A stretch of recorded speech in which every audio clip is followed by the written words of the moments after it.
진짜라 표현 상말라 나도 들려주기 진에 연결 데 공사 쪽이 자좀낭외 찾듯 먹이 율당 먹이 미망 세베 테티네 시투 카시에 모두 쉬야이 I'm going to introduce you few sentences from the book called My Land and My People, written by His Holiness the Dalai Lama.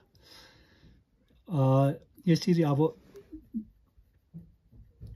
महामहिम दलाई लामाज्यूले लेख्नु भएको यो पुस्तकदेखिको केही सेन्टेन्सेसहरु तपाईलाई बुझाउने छु र यो चाहिँ उहाँको जीवन कथा यो फर्स्ट च्याप्टर देखिको लिएर म बुझाउँदै छु सो खाने गोचु गोरेसेना nga naro ngo sa nge ga naro ko ma kom pa ra gata ga ga yata gya ga gyak nge nga naro ngo sa nge. As I said earlier, we have several synonyms for the word I. And nganaro ngo sa nge is also one of them. So nge ko artha chai ma.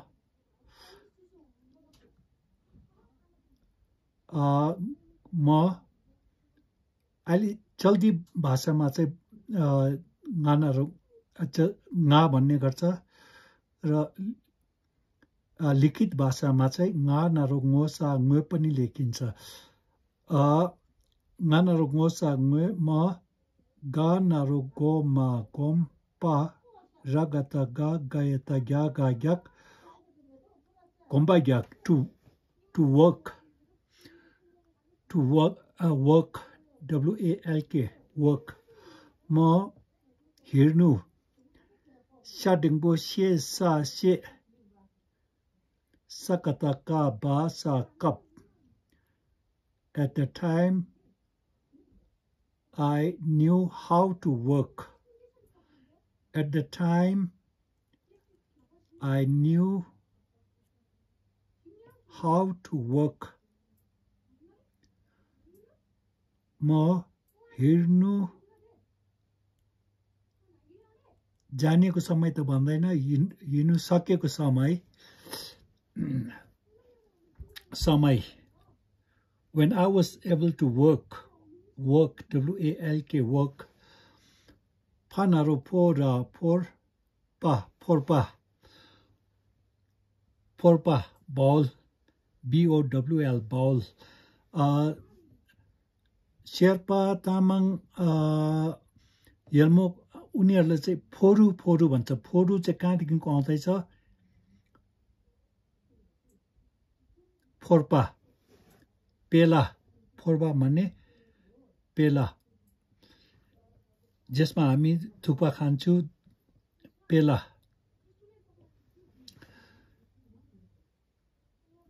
फोरपा bowl BOWL bowl फोरपा how खाए त ख्यादङबो खेरा खेर to take. I take a bowl. At the time, I knew how to work. Work, WALK. Kerte tadingbote. Tamang Sherpa Yalmal Poru भन्ने गर्छ फोरु लिएर म हिँड्नु सक्ने त्यो समयमा चाहिँ फोरपा लिएर पेला लिएर आमालाक आमाज्यू mother and we add lak after proper noun or proper noun like mother. So we add lak to show respect towards one's mother. Amalak anaro o ma oma. Milk. Milk. Mo हिँड्नु सकेको समय सक्दाखेरि पेला लिएर आमाज्यू दूध होमा माने milk आनारो ओ मा होमा भाव शानारो show is the verb. So in English you change the noun into a verb. Milk. Milk. To milk. To milk. Milk. So आमा ज्यू दूध दुनु भन्छ हैन नेपालीमा दूध दुने शोभे Sarasar to the place where my mother was milking milk. आमाज्यू दूध दुने ठाउँमा हाउ गारतटा डनरो डो सकेको सिंगासिङ I used to go to the place where my mother is milking milk.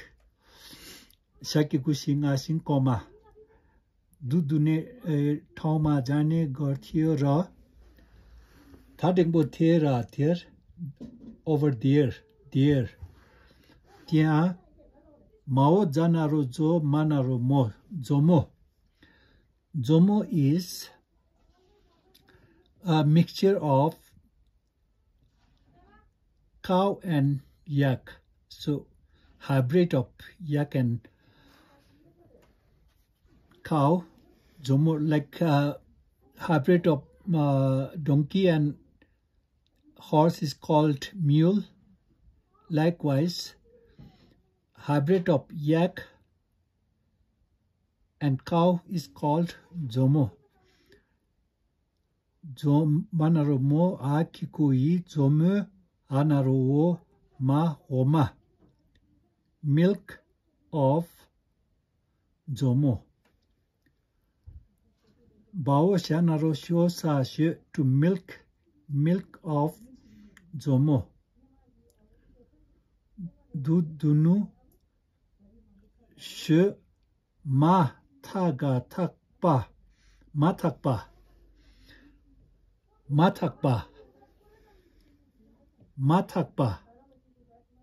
As soon as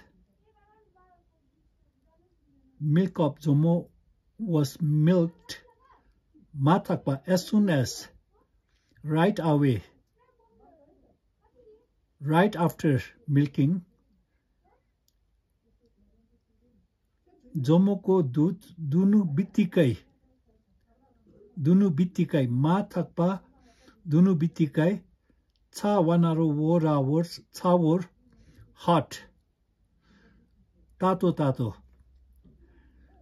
जोमोको दूध दुनु बित्तिकै तातो hot छावर गाउ नांगा नंगाकिकुगी यानारो योदा ye nangi ye.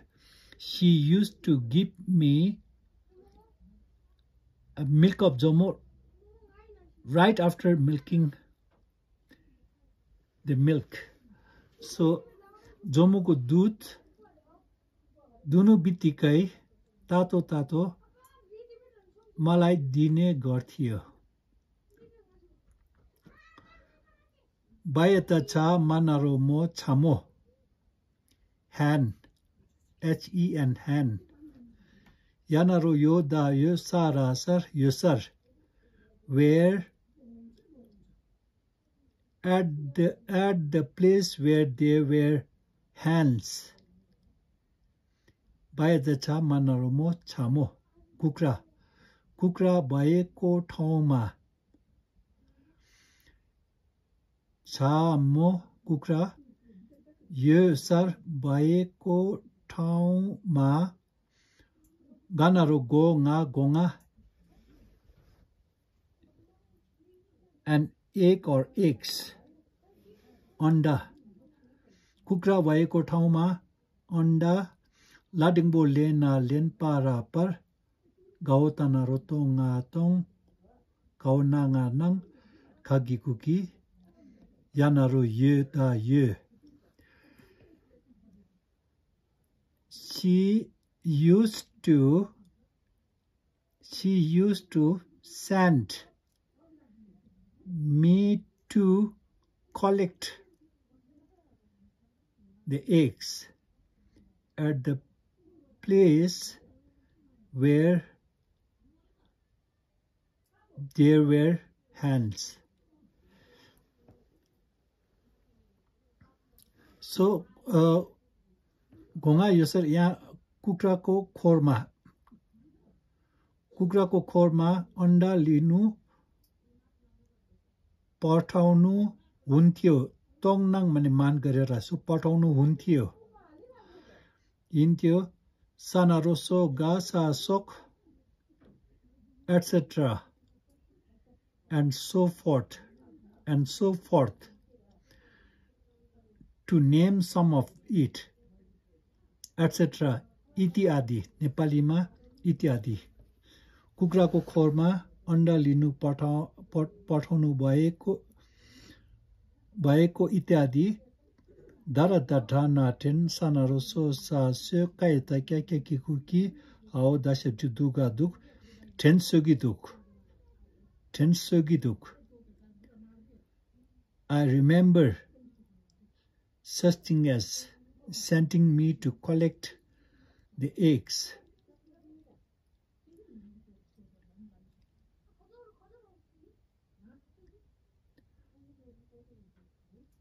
अन्डा लिनु पठाउनु भएको इत्यादि मलाई याद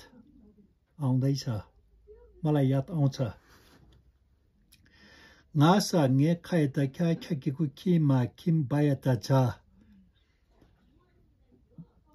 adjective sa is added to nga so the word I is the subject in this sentence so ngasa nge maile khaita kya khakiku kima kim bayata cha kimja is another word for hen kimja technically it's like domesticated birds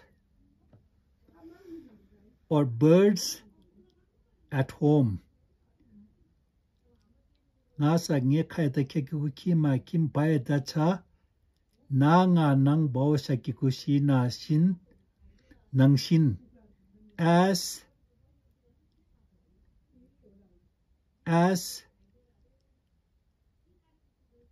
a hen does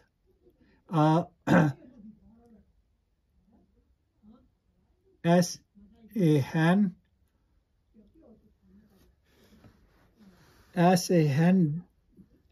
like a hen does like hens do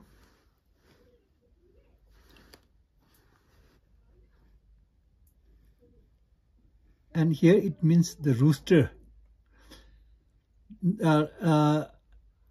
मैले भाले जस्तै like as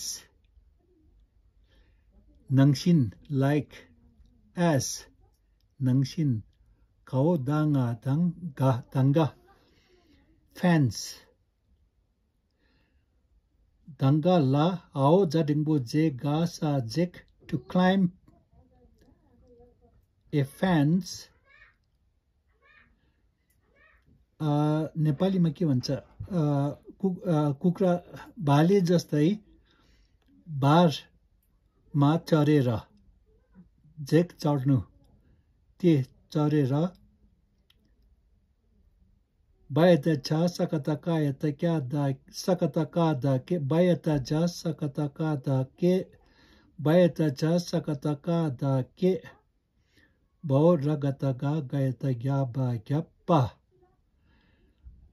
Chage gyap is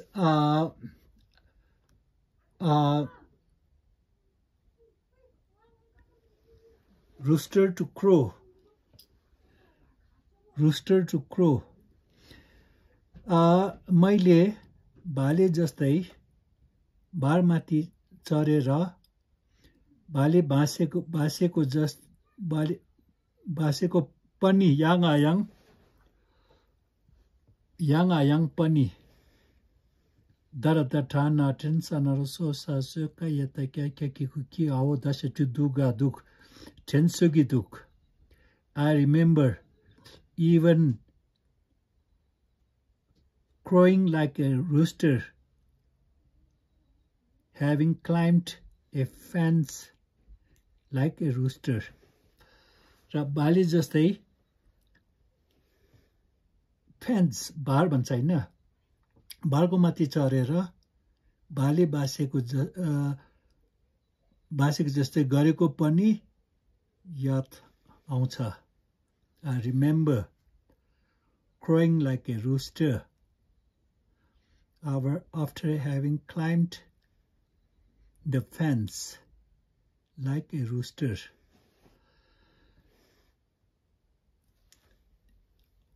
So यो एउटा tailor जस्तै तपाईहरुलाई त्यो दलाई लामाको बायोग्राफीदेखिको पढ्नु सिक्नु र वर्डहरु शब्दहरु सिक्नु र सेन्टेन्स कसरी मिलाउँछ त्योहरु सिकाउनुको लागि मैले यो क्लास अपलोड गरिरहेको छु.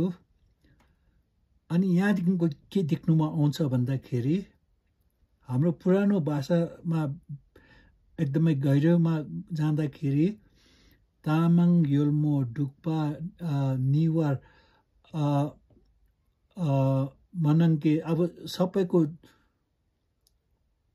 सबैको भाषा चाहिँ यही नै रहेछ, खासमा चाहिँ एउटै भाषा रहेछ भनेर तपाईहरुले देख्न सक्नुहुन्छ. अनि यसरी अब तपाईहरुले यसरी उहाँको जीवन कथा पढेर बुझ्न सक्यो भने पुस्तकहरु बिस्तारै बिस्तारै पढेर बुझ्न सक्नुहुन्छ. र अब मार्च 15 मा हाम्रो क्लास सुरु हुन्छ. तपाईहरु यदि दार्जिलिङमा बस्नुहुन्छ भने हाम्रो स्कुल मञ्जुश्रीमा आएर पढ्नु लेख्नु इतिहास धर्म सबै त्यही सिक्नुहोस्. गीत गाउनु नाच्नु पहिलो तपाईहरु स्कुल गएको जस्तै हुँदैन. हामी साथी साथी भेट भएको जस्तै हाँस्दै खेल्दै हामी पढ्ने गर्छु. अनि त्यस्तो होमवर्क केही हुँदैन. जति आफैले सक्छ त्यतिले पुग्छ. र यदि तपाईहरु यो पुस्तक किन्नुहुन्छ भने यो पुस्तक हाम्रो स्कुलमा मञ्जुश्रीमा पाउनुहुन्छ. यो पुस्तक हो. यो पुस्तक साह्रो महँगो पनि छैन. यसको तकरिबन 150 देखिको 200 को बीचमै यसको दाम छ होला. र यो तपाईहरु मञ्जुश्रीमा पाउनुहुन्छ. र अहिले मैले यो इन्ट्रोड्युस गरेको यो चाहिँ पुरानो पुस्तकदेखिको नयाँ पुस्तक चाहिँ अझै प्रिन्ट यो भन्दा राम्रो छ. यो भन्दा अझै प्रिन्ट राम्रो छ र महँगो पनि पर्दैन. र अब तपाईहरु दार्जिलिङमा हुनेहरु मञ्जुश्रीमा आउँछ कि भनेर आशा राख्दै क्लास यहाँ समाप्त गर्दैछु.